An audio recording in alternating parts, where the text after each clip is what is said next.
December 12, 1944. The transport truck rumbled through the frozen Ohio countryside, its canvas-covered bed sheltering 47 women who had once served the Third Reich. Inside, breath formed clouds in the frigid air as the prisoners huddled together for warmth, their gray auxiliary uniforms offering little protection against the biting cold. Among them sat 23-year-old Irmgard Fleischer, her dark blonde hair pulled back in a regulation bun that had long since lost its military precision. She clutched an empty canteen against her chest, her knuckles white from cold and fear. The women had been captured 3 weeks earlier in France as German forces collapsed under the Allied advance. They were radio operators, administrative clerks, and medical personnel from the Women's Auxiliary Corps, young women who had believed they were defending their homeland. Now they were being transported deep into enemy territory, to a fate they could only imagine with dread. The propaganda films they had seen depicted American soldiers as brutal savages who showed no mercy to their captives. Irmgard expected beatings, starvation, perhaps worse. She had heard whispered stories from male prisoners about camps where captured Germans were left to freeze or starve as punishment for their country's actions. The truck shuddered to a stop outside Fort Harrison, a small military installation that had been hastily converted to accommodate female prisoners of war. This was unprecedented territory for the American military. They had extensive experience with male POWs, but women prisoners presented unique challenges that no one had quite prepared for. As the canvas flap was pulled back, winter sunlight streamed in, causing several women to shield their eyes. Irmgard caught her first glimpse of their new prison, a cluster of wooden barracks surrounded by wire fencing and guard towers. Captain Mildred Stanton stood waiting as the prisoners were helped down from the truck. She was a stern-faced woman in her early 40s, her uniform pressed with military precision despite the rural setting. She had volunteered for this assignment, believing that someone needed to ensure these women were treated according to Geneva Convention standards. What she saw emerging from that truck troubled her deeply. These weren't the hardened Nazi soldiers she had steeled herself to encounter. They were exhausted, frightened young women, some barely out of their teens, who looked more like refugees than enemy combatants. Gertraud Becker was the first to step down, her 21 years evident in the fear that flickered across her face before she forced it into a mask of defiant dignity. Behind her came Lieselotte Meyer, only 19, whose hands trembled as she gripped the truck's wooden side. Brunhilde Engel, at 26, the eldest of the group, helped the younger women down with the practiced efficiency of the nurse she had been trained to be. Each woman was processed through a station where American personnel recorded their names, ranks, and basic information. The guards were professional but distant, their faces revealing nothing of what treatment the prisoners might expect. Irmgard noticed how the American soldiers avoided eye contact as if unsure how to interact with female enemies. She was marched with the others to Barrack C, a long wooden structure with rows of metal cots and thin wool blankets. The building was unheated, except for a single pot-belly stove at the center, around which the women would later fight for position during the coldest nights. As darkness fell on that first evening, 47 German women lay awake in their bunks, whispering fears to each other in their native tongue, bracing themselves for the horrors they were certain would begin with the morning light. On their third morning in camp, Irmgard was awakened by the harsh clang of a bell at 5:30 in the morning. Around her, the other women stirred reluctantly from their bunks, their bodies stiff from cold, and the thin mattresses that did little to cushion against metal frames. They had spent 2 days in a fog of uncertainty, receiving only basic rations of bread and weak coffee. The meager portions had confirmed their worst expectations. This was how enemies were treated, they told each other in whispered German conversations. Starvation would come slowly, deliberately. Sergeant Luther Brennan appeared at the barrack door, his breath visible in the frigid air. "Breakfast assembly in 10 minutes, he announced in English. Irmgard translated for those who didn't understand, her voice flat with resignation. The women dressed quickly in their worn uniforms and formed ragged lines outside, preparing to march to the mess hall. Irmgard expected the walk to be long and deliberately punishing, but the dining facility was only 50 yards away, a decision that struck her as oddly practical rather than cruel. The mess hall was warmer than their barracks, heated by large stoves that radiated blessed warmth throughout the space. Long wooden tables stretched in rows, and the women were directed to sit. Irmgard took her place on a bench, her empty stomach knotted with hunger and anxiety. Through the serving window, she could see American kitchen staff moving about, and the aroma that drifted out made her dizzy. It smelled like cinnamon and butter, like comfort food from a life that no longer existed. Corporal Horace Drummond emerged from the kitchen carrying a large pot, accompanied by 2 other kitchen workers bearing similar vessels. They began moving down the rows, and Irmgard watched in confusion as white ceramic bowls were placed before each prisoner. Then Corporal Drummond began ladling something into the bowls, something that steamed in the cool morning air. When he reached Irmgard, he spooned a generous portion of creamy oatmeal into her bowl. But he didn't stop there. From a small container, he sprinkled brown sugar. Across the surface, then added a pat of yellow butter that began melting immediately into golden pools. Irmgard stared at the bowl in front of her, unable to process what she was seeing. Around her, she heard sharp intakes of breath, small gasps of disbelief from the other women. This wasn't prisoner food. This was better than what she had eaten in Germany during the final years of the war, when everything had been rationed and luxuries like sugar had disappeared entirely. The sweetness of the brown sugar reached her nose, and something inside her chest cracked open. She lifted her spoon with a shaking hand and tasted the oatmeal. The warmth spread through her mouth, the sweetness of the sugar mixing with the richness of the butter and the creamy texture of the oats. It was simple food, the kind of breakfast American families might eat without thinking. But to Irmgard, it was incomprehensible kindness. She looked down the table and saw Gertrude with tears streaming silently down her face. Lieselotte had covered her mouth with one hand, her shoulders shaking. Even Brunhilde, who had maintained such rigid composure since their capture, had bowed her head over her bowl, crying quietly. They had been prepared for cruelty. They had no defense against mercy. The oatmeal breakfast had created a crack in the foundation of everything the women believed about their captors. Over the following days, that crack widened into a chasm of confusion and doubt. Irmgard found herself watching the American guards with new eyes, searching for signs of the brutality she had been promised would come. Instead, she witnessed only tired young men doing their jobs with surprising restraint. Gertrude sought out Irmgard on the 4th evening, finding her sitting alone near the barrack stove.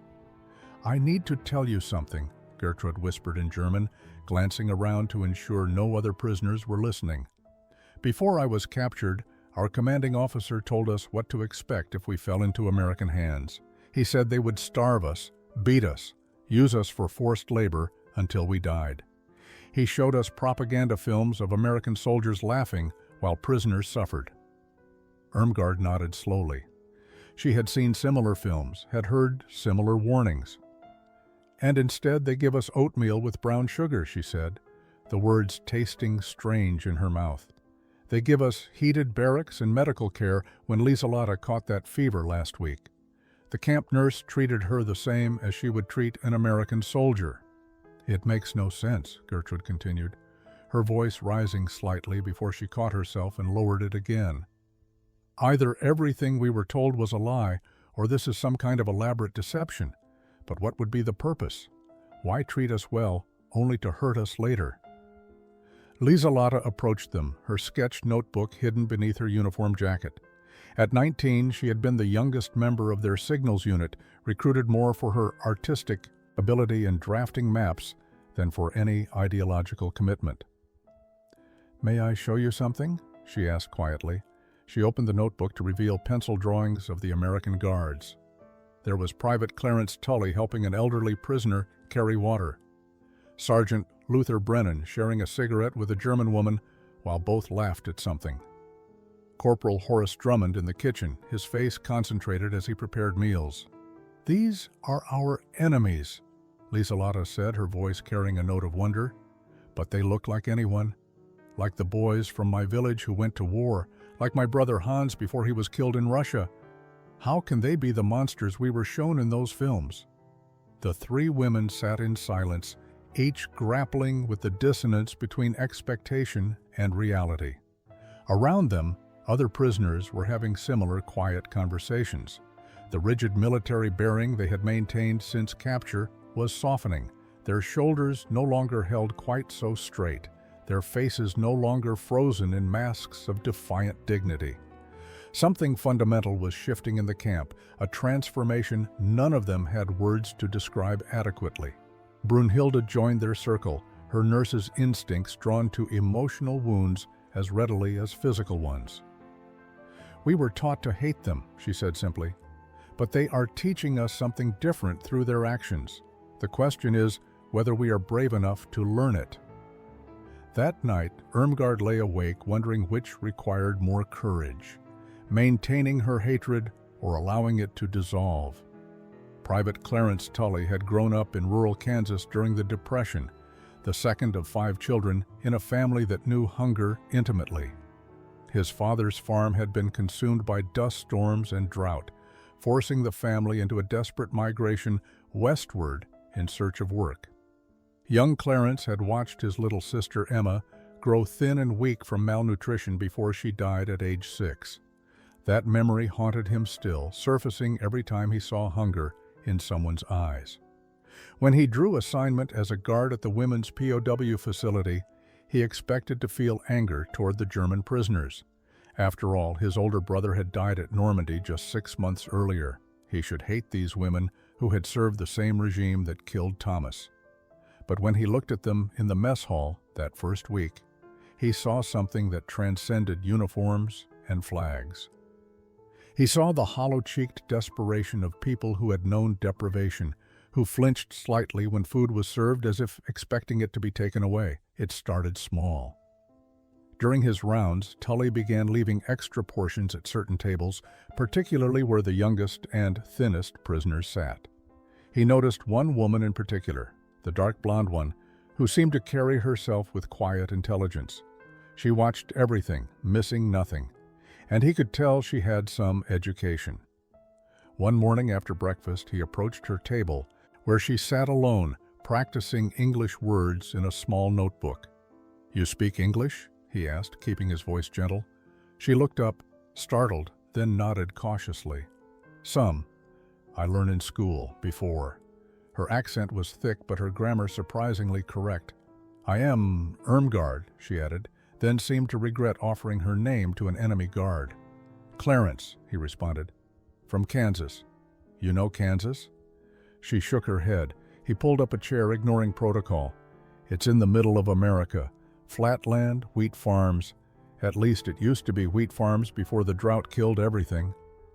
He wasn't sure why he was sharing this, only that something in her careful expression invited honesty. Over the following weeks, their conversations became a fixture of Tully's morning rounds. He taught her idioms and slang that her textbooks had never covered. She taught him basic German phrases, laughing at his terrible pronunciation. Through these exchanges, Irmgard began to see past the uniform to the person underneath. Tully spoke of his family's struggle to survive, of watching his sister die because they couldn't afford medicine, of his mother's tears when the bank took their farm. "Everyone knows hunger," Irmgard said one morning, her English improving daily. "In Germany, in last years, we have nothing. Rations become smaller and smaller. My mother, she give her food to me and my father. She say she is not hungry, but I know she lies." Tully nodded. "That's what mothers do. Mine did the same." He paused, then added quietly, "Hunger doesn't care which flag you serve. Neither does grief. Neither does kindness, if we let it." Those words stayed with Irmgard long after he resumed his rounds. November 23, 1944 arrived with the first significant snowfall of the season. The German women watched through barracks windows as white flakes transformed the camp into something almost peaceful, almost beautiful. Captain Mildred Stanton had been debating with herself for days about a decision that would likely draw criticism from her superiors. But she had made up her mind. Consequences be damned. That morning, she assembled the prisoners in the mess hall for an announcement. Irmgard translated her words for those whose English remained limited. Tomorrow is Thanksgiving, an American holiday where we express gratitude for our blessings. This year, you will join us for a traditional Thanksgiving meal. You will receive the same food served to American personnel. The women exchanged confused glances. Gertrude whispered to Irmgard, "Is this some kind of test? Some way to shame us?" But Irmgard saw something different in Captain Stanton's face, a resolute determination that suggested principle rather than manipulation. The next day, the mess hall had been transformed. The long tables were covered with white cloth, and the kitchen staff had worked through the night preparing a feast. When the prisoners filed in, they stopped short at the sight before them. Each place setting held not the usual simple bowl and spoon, but proper plates, silverware, and even cloth napkins. The aroma filling the hall was intoxicating, rich with herbs and roasted meat. Corporal Drummond and his team emerged from the kitchen, carrying platters of golden brown roasted turkey. Behind them came bowls of mashed potatoes, stuffing, green beans, cranberry sauce, and warm rolls with butter. The prisoners stood frozen, unable to process what they were witnessing. This was food they had not seen in years, abundance that seemed impossible in their current reality. Brunhilde was the first to sit, her nurse's composure cracking as tears began flowing down her weathered face. She made no sound, but her shoulders shook as she stared at the plate being filled before her. Lieselotte covered her face with both hands, overwhelmed. Around the hall, other women began crying quietly, the emotional dam finally breaking under the weight of unexpected generosity. Irmgard found herself seated across from Private Tully, who had been invited to share the meal with the prisoners he guarded. He watched her face as she took her first bite of turkey, saw the confusion and gratitude warring in her expression. "Why," she asked him in a whisper, "why do you do this for us? We are your enemies." Tully set down his fork and met her eyes directly. "My mama used to say that sitting down to a meal together makes people human to each other. Hard to hate someone after you've broken bread with them. Maybe that's what Captain Stanton is counting on." The meal lasted 2 hours, far longer than normal prison meal times. Guards and prisoners ate side by side, the boundaries between them blurring in ways that would have been unthinkable weeks earlier. When dessert arrived, slices of pumpkin pie with fresh cream, Irmgard tasted sweetness and felt something fundamental shift inside her chest. That night, she wrote in her hidden journal about the strange pain of being treated with dignity by those she had been taught to hate, about how kindness could hurt more than cruelty because it demanded she reconsider everything she thought she knew. December brought the first Red Cross mail delivery to Fort Harrison, a moment the German women had been anticipating with equal measures of hope and dread. For weeks, they had submitted letters requesting information about their families, sending them into a void with no certainty of response. Now, a canvas postal bag sat in Captain Stanton's office, containing answers that would reshape their understanding of what remained for them in Germany. The distribution took place in the common room. Each woman called forward individually to receive her correspondence. Of the 47 prisoners, only 12 names were announced. The silence that followed each uncalled name was devastating. 35 women would return to their barracks that evening with no knowledge of whether their families still existed. Irmgard's name was called forth. Her hands trembled as she accepted the thin envelope bearing her mother's handwriting. She stepped aside to let others receive their letters, unable to open hers immediately. She needed privacy for whatever truth it contained. Gertrude's name was not called. Irmgard watched her friend's face carefully maintain composure as the distribution continued, but she saw the hope dying in her eyes with each name that was not hers. That evening, Irmgard finally opened her letter in the dim light near the barrack stove. Her mother's handwriting was shaky, the words brief and devastating. Dresden had been bombed in February. Their neighborhood no longer existed. Her father had been killed in the raid. Her younger brother, Klaus, was missing, last seen trying to reach relatives in Bavaria. Her mother was living in a refugee center outside Leipzig, sharing a single room with 8 other displaced women. She wrote that food was scarce, that winter was coming, that she did not know how she would survive. Across the room, Brunhilde read aloud from her letter to a small group of women. Her 2 sons, ages 7 and 9, had been evacuated east ahead of the Soviet advance. No one knew where they were. Her husband had been killed on the Eastern Front 2 years earlier. The aunt who was supposed to be caring for her boys had not responded to inquiries. Brunhilde's voice remained steady as she read, but her hands crushed the paper into wrinkled lines.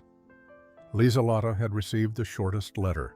Her entire family, parents, and 3 younger siblings had died in an air raid on Hamburg. The letter was from a neighbor who thought Lieselotte deserved to know. There was no home to return to, no reason to go back. At 19, she was utterly alone in the world.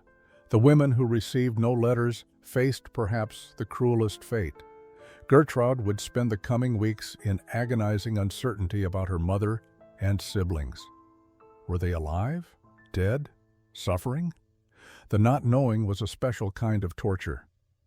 That night, as snow fell outside and the stove provided meager warmth, the German women huddled together in small groups, sharing their devastating news in quiet voices. The Germany they had served, the homeland they were supposed to return to, was gone.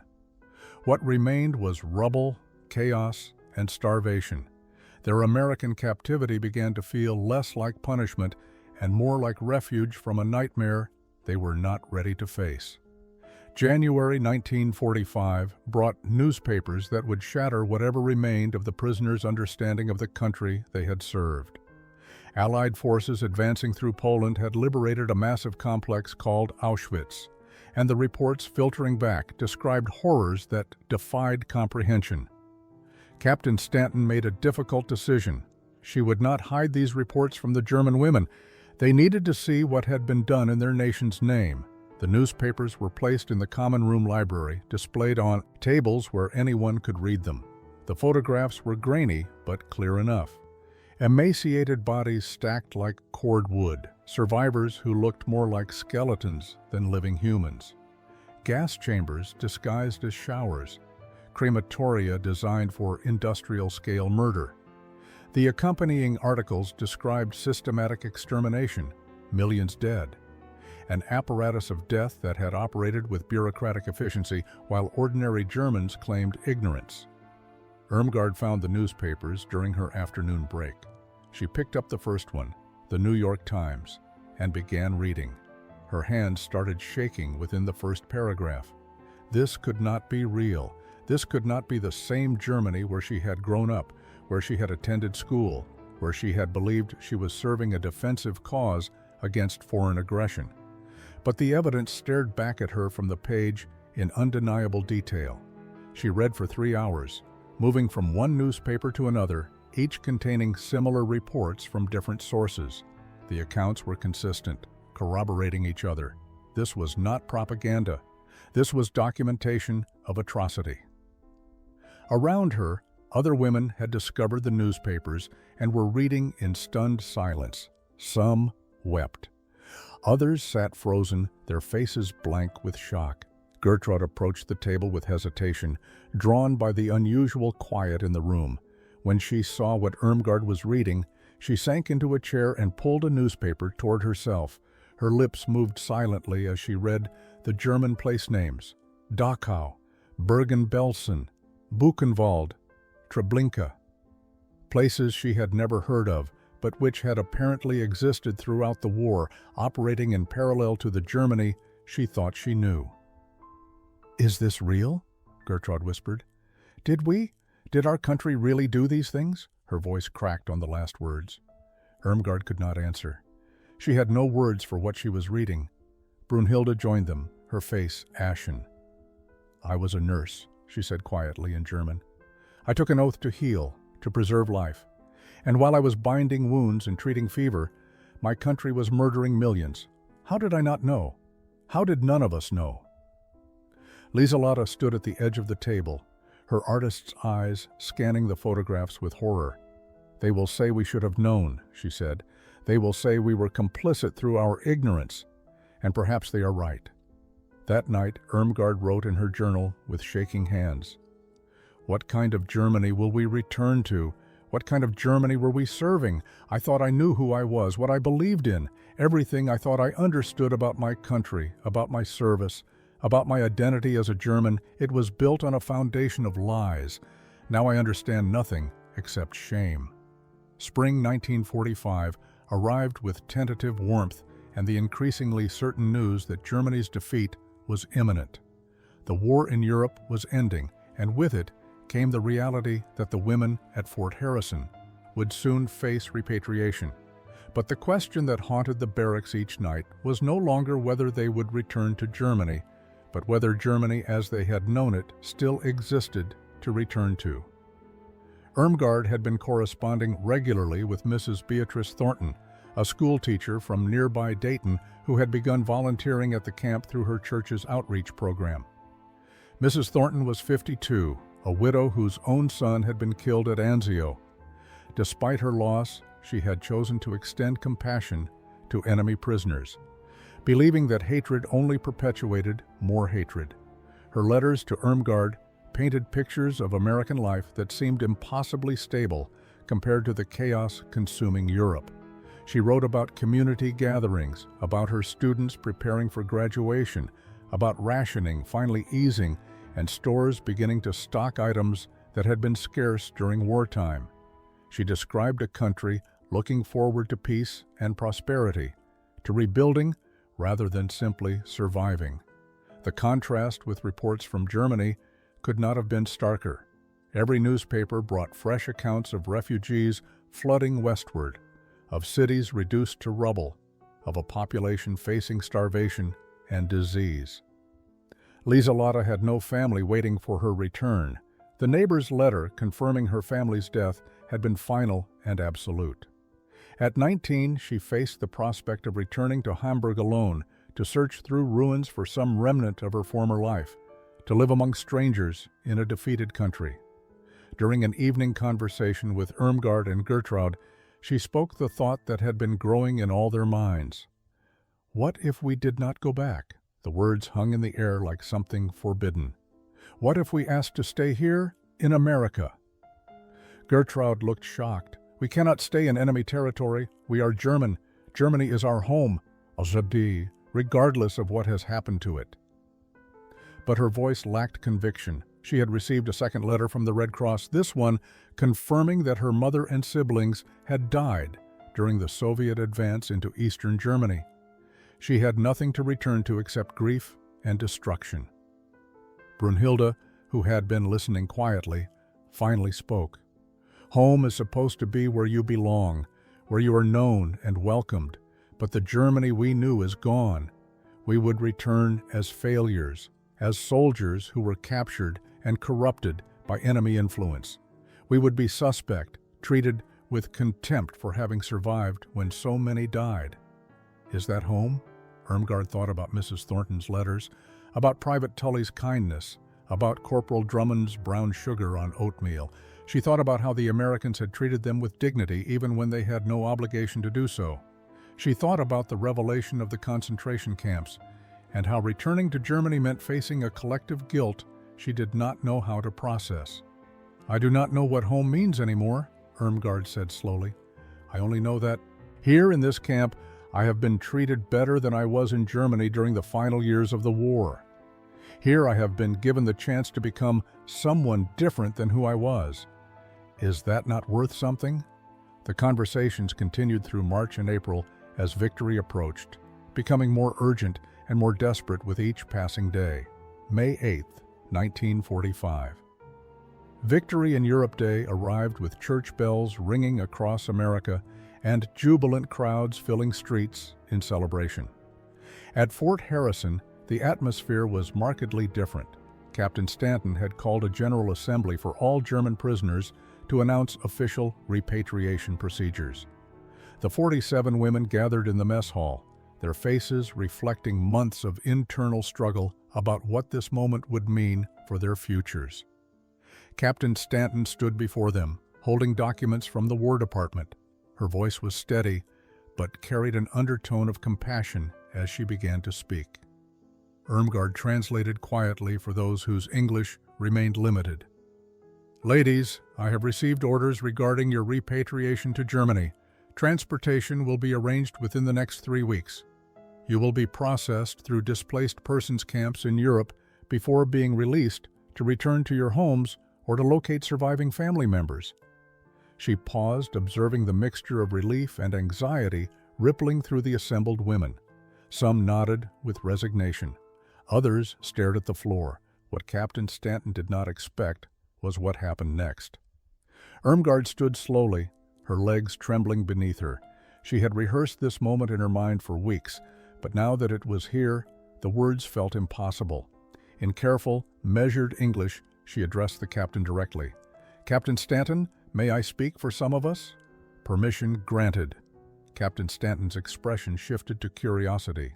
Irmgard looked around at her fellow prisoners. Lieselata stood next, followed by Gertrude, then Brunhilde. One by one, 18 women rose to their feet, forming a distinct group within the larger assembly. Their decision had been made through countless whispered conversations, through shared grief over letters from home, through the slow realization that the Germany they had served no longer existed. "Captain," Irmgard began, her voice gaining strength, "we have been talking among ourselves for many weeks. Some of us do not wish to return to Germany immediately." The words fell like stones into still water, sending ripples of shock through the room. Several American guards exchanged confused glances. The German women who remained seated looked at the standing group with expressions ranging from understanding to betrayal. Gertrude stepped forward, her English halting but determined. "We know what we ask is unusual, but Germany is not our home anymore. The Germany we served, we discovered, was not the Germany we believed in." Lieselata spoke next, her young voice steady. "I have no family, no home. Nothing waits for me there except ruins and strangers." Brunhilde added, "Here we have found something we did not expect. Dignity, purpose, the chance to become better than we were." Captain Stanton was momentarily speechless. In all her military experience, she had never encountered prisoners of war requesting to remain in captivity rather than accept freedom. She looked at the 18 women standing before her, saw the determination in their faces mixed with fear of rejection, and recognized the profound courage it took to make such a request. "I need to understand clearly," Captain Stanton said carefully. "You are asking to remain in the United States rather than be repatriated to your own country?" "Yes, Captain," Irmgard confirmed. "We ask for the chance to build new lives here, to prove we can contribute to America rather than return to a Germany we no longer recognize." The response from Washington took 3 weeks, during which Fort Harrison existed in a state of suspended reality. The 18 women who had requested to stay continued their routines with intensified purpose, as if their work ethic might influence distant bureaucrats. The other 29 prisoners prepared for repatriation with mixed emotions, some relieved to return home despite the devastation, others quietly resentful of those choosing to abandon their homeland. Captain Stanton had sent detailed reports documenting the women's transformation, their genuine remorse upon learning of concentration camps, and their exemplary conduct during imprisonment. She included letters of support from Mrs. Thornton and other local volunteers, from Private Tully and Corporal Drummond, even from Dr. Hayes, who had worked closely with Brunhilde in the medical facility. The War Department's response was characteristically bureaucratic but unexpectedly flexible. The women could be reclassified as displaced persons rather than prisoners of war. This status would allow them to apply for immigration, but they would need American sponsors, employment, and housing. The camp could no longer support them. They would be released into an uncertain civilian world that might not welcome former enemy nationals. Mrs. Thornton immediately offered to sponsor Irmgard, providing a room in her home and helping her seek employment as a translator. Dr. Hayes arranged for Brunhilde to continue nursing training at Dayton General Hospital. Other local families, moved by the women's story, stepped forward with offers of support. The same communities that had initially been wary of having German prisoners nearby now embraced the opportunity to participate in what they saw as a uniquely American story of redemption. Of the 18 who had originally requested to stay, 3 changed their minds when faced with the practical reality. The sponsorship requirements and uncertainty proved too daunting. But 15 women, led by Irmgard, Gertraud, Lieselotte, and Brunhilde, chose to accept the challenge of building completely new lives. June 20th, 1945, brought the final repatriation day. The scene at Fort Harrison was unlike anything in American POW operations history. Instead of tense processing of defeated enemies, the atmosphere resembled a bittersweet farewell. The 32 women returning to Germany carried letters from American soldiers, photographs from their imprisonment, and small gifts.